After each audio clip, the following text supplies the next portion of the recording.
Namvar senior वकील पीर सैयद असद शाह अपनी जान बचाने के लिए मुल्क छोड़कर चले गए।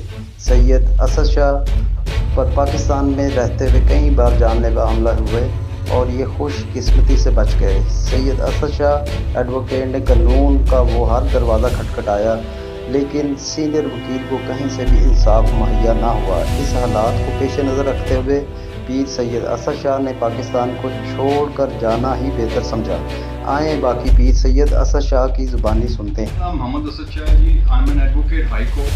मेरी लॉ फर्म है सदात लॉ सोसाइटी के नाम से। मैं लॉ में प्रैक्टिस करता हूँ। इसके अलावा मेरा बाकी भी सब ऑफिस हैं, गोजरा, अक्टूबर, टेक सिंह, मुल्तान में भी जी और राजनपुर।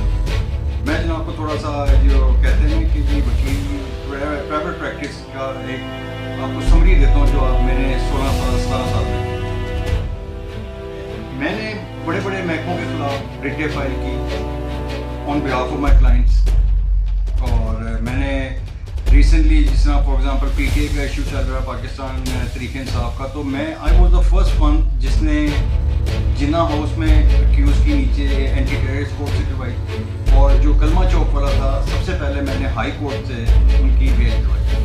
अब मेरा कोई पॉलिटिकल पार्टी पीटीआई से कोई एफिलिएशन नहीं, कोई ताल्लुक नहीं, रहते तक कि मैंने अपने क्लाइंट के बराबर पैसे लेके केस किया। इसके अलावा और भी मेरे बड़ी केसेस काफ़ी हैं, सोसाइटीज़ के चल रहे हैं, महकमों के खिलाफ काफ़ी। रिसेंटली मैंने एक्साइज एंड टैक्सेशन डिपार्टमेंट के खिलाफ की जो क्लम्प लगा के ज़बरदस्ती बदमाशी से पैसे लेते हैं। पाकिस्तान सेफ सिटी के खिलाफ किया कि जी आप जो चलान इशू करते हैं बगैर हमें राइट किए चैलेंज का आप नहीं कर सकते। इस तरह काफ़ी ज़्यादा है। पाकिस्तान फार्मेसी काउंसिल का भी रिसेंटली किया है, उनकी बड़ी इंटरेस्टिंग होती है, लेकिन ये टॉपिक से डिवर्ट हो जाएंगे। तो मैं तो सिर्फ आप लोगों को बताना चाहता हूँ कि जी अब आप पाकिस्तान के अंदर अगर कोई वकील बनता है उसके पास उसकी वजह होती है, या तो उसके पास कोई अपॉर्चुनिटी नहीं होती और कोई महकमे में जाने की। जिस एज में मैंने किया तो उसमें या तो थी डॉक्टर, इंजीनियर या वकील, तो वकील में आ गया और मेरे अपने ज़ाती केस चल रहे थे। मैंने वकालत से मेरे ज़ाती केस में तो कोई किसी ने कोई मतलब फेवरेट नहीं हुई कि मतलब फेवरेटिज्म नहीं हुई है, ना तो मुझे फ़ायदा हुआ बल्कि नुकसान नहीं हुआ। उसके अलावा आप जब ये पीटीआई के महकमों के खिलाफ करते हैं तो महकमा या गवर्नमेंट या एस्टेब्लिशमेंट या एजेंसियाँ ये नहीं देखती कि ये वकील था, इसका कोई ज़ाती मफाद नहीं है इसके अंदर, ये कोई इनका कोई करिंदा नहीं था। मुझे देखें जी फीस मिलेगी मैं पेश हूँगा। राइट टू रिप्रेजेंटेशन एक फंडामेंटल राइट है जिसको मैं रखता हूँ, और मुझे जो भी देगा मैं पेश हूँगा, बेशक वो महकमे के खिलाफ हो, बेशक वो एजेंसीज के खिलाफ हो कि जी हमारे ज़ाती केस में ना मुझे थ्रेट्स आई, इसका नुकसान मैं बताता हूँ जी। मुझे बिला महकमों से तड़ियाँ आने शुरू हो जाती हैं, ऊपर से मेरी गाड़ी पे फायरिंग होती है। अब मुझे कोई पता नहीं कि किस वजह से हुई, या मेरी ज़ाती जो ज़मीनों के झगड़े से हुई या किसी बात से हुई, फायरिंग हुई, अटैम्प्ट हुई, दरखास्त आप थाने देते हो, मैं वकील होकर पर्चा नहीं करवा सकता। ना मेरे किसी लॉयर बार ने किसी ने सपोर्ट की, ना किसी ने क्यों क्योंकि जी ये कहना कि जी वकील था जी पर्चा नहीं होना वो रोक नहीं सकता, मेरा नहीं हो सकता पर्चा। मेरी लड़ाई हुई, मैंने दरखास्त दी, मेडिकल की रिपोर्ट दी, वो भी नहीं किसी ने मेरे की।